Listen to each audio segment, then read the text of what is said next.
Կառավարությունը առաջարկում է ներդնել հետադարձ հիպոթեքի ինստիտուտը։ Դրա մասին շատ մանրամասն կարծում եմ կարիք չկա խոսելու, կարող եք ինքներդ կարդալ, ծանոթանալ, բայց եկեք հարցին նայենք սոցիալական արդարության եւ մարդու իրավունքների, հատկապես թոշակառուների ու տարեցների իրավունքների տեսանկյունից։ Սա բավական կապիտալիստական մոտեցում է։ Կառավարությունը տարեցներին արժանապատիվ թոշակ վճարելու փոխարեն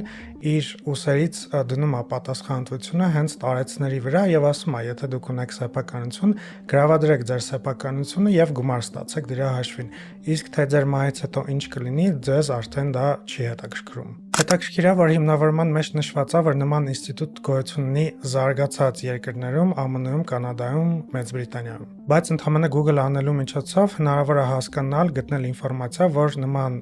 ինստիտուտի պատճառով շատ տարեցներ նույն երկրներում կորցրել են իրենց սեփականությունը եւ հայտնվել են դրսում։ Շատ մի կարևոր փաստ կա, սովորաբար ինչ ենք հասկանում, երբ որ ասում ենք հիպոթեկային վարկ։ Դա այն է, երբ որ վարկառուն ձեռք է բերում բնակարան հիպոթեկի միջոցով, բայց հետադարձ հիպոթեկը նշանակում է, որ վարկառուն, այս դեպքում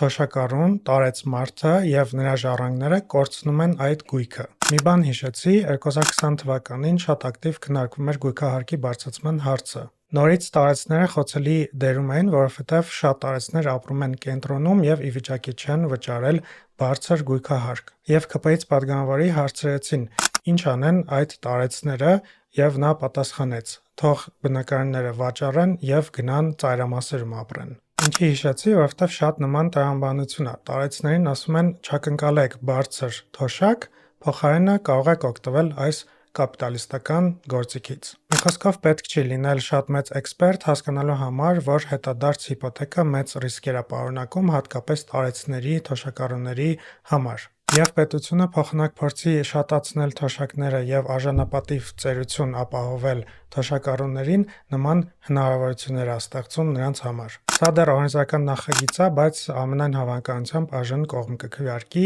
Կարող եք մտնել Arlis եւ գրել ձեր կարծիքը այս օրենսդրական նախաձեռնության մասին։ Բաժանորդագրվեք, լայքեք, տարածեք, շնորհակալություն։